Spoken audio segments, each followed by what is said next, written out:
ऊंचाई पर काम करके पैसे कमाने के लिए मैंने यह नौकरी ली थी, लेकिन तभी 10 मीटर से भी ऊंची बिल्डिंग से मेरा एक टूल नीचे गिर गया। उसी वक्त सुपरवाइजर को कुछ गड़बड़ लगा। उसने तुरंत कहा, दस्ताने उतारो, हाथ दिखाओ। मुझे पता था अब सच छिप नहीं सका। मैंने धीरे धीरे ग्लव्स उतारे। मेरी घायल उंगलियां हल्के हल्के कांप रही थी। 3 दिनों से मैं दर्द सहते हुए काम कर रहा था। सुपरवाइजर गुस्से से फट पड़ा। वह मुझे जोर जोर से डांटने लगा। उसके शब्द बेहद कठोर थे, लेकिन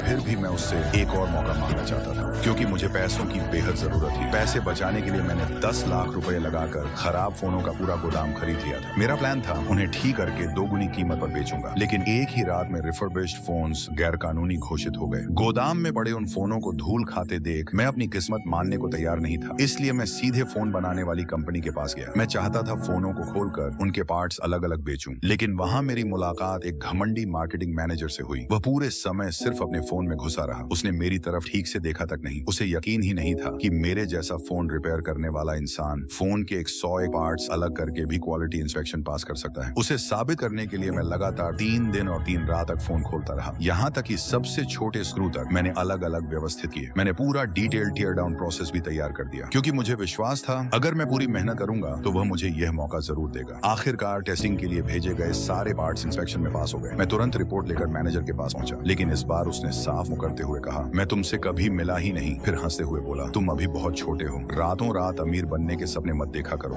लेकिन मेरे दिल में दबा हुआ गुस्सा सीधे कंपनी के चेयरमैन की नजर में आ गया। मैंने मौका पकड़ लिया और अपना पूरा प्लान सीधे उन्हें समझा दिया। चेयरमैन को मेरा आइडिया पसंद आया, लेकिन उन्हें 1 महीने के बिजनेस ट्रिप पर जाना था और उनकी 3 बजे की हाई स्पीड ट्रेन छूटने वाली थी। बाकी सारी बातें उनके लौटने तक टाल दी गई, लेकिन मुझे अच्छी तरह पता था मेरे पास ज्यादा समय नहीं बचा है। अगर मैं 1 साल के अंदर 5 लाख नहीं कमा पाया तो मेरी छोटी बहन, जो पूरी तरह मुझ पर निर्भर थी, मर जाएगी। घड़ी में सिर्फ 40 मिनट बचे थे। मैं तुरंत सबसे नजदीकी टिकट काउंटर की तरफ भागा और उसी ट्रेन का टिकट खरीद लिया, लेकिन वहां से स्टेशन तक पहुंचने में कार से भी कम 1 घंटा लगा। इसलिए मेरे पास सिर्फ एक रास्ता था, अपनी इलेक्ट्रिक बाइक पर ट्रेन का पीछा करना। मैंने पूरी ताकत से थ्रॉटल घुमा दिया, लेकिन फिर भी 3 बजे वाली ट्रेन को पकड़ नहीं पाया। पर मैंने हार नहीं मानी, क्योंकि कभी फूड डिलीवरी का काम करने वाला मैं इस शहर की हर गली को जानता था। मैं तंग गलियों के बीच से बिजली की रफ्तार में निकलता गया, लेकिन तभी अचानक एक पैदल आदमी सामने आ गया। मेरी बाइक जोर से टकराई और मैं सड़क पर जा गिरा। बाइक पूरी तरह टूट चुकी थी। सिर्फ 15 मिनट बाकी थे। मैंने दर्द की परवाह नहीं की और स्टेशन की तरफ दौड़ पड़ा। मैं इस तरह हार मानना नहीं चाहता था। आखिरकार ट्रेन छूटने से ठीक पहले मैं हांफते हुए चेयरमैन के सामने जाकर बैठ गया। मेरी आंखों में दिख रही वह जिद और निडरता देकर उन्हें अपना जवान समय याद आ गया और उसी पल उन्होंने मुझे एक मौका देने का फैसला कर लिया।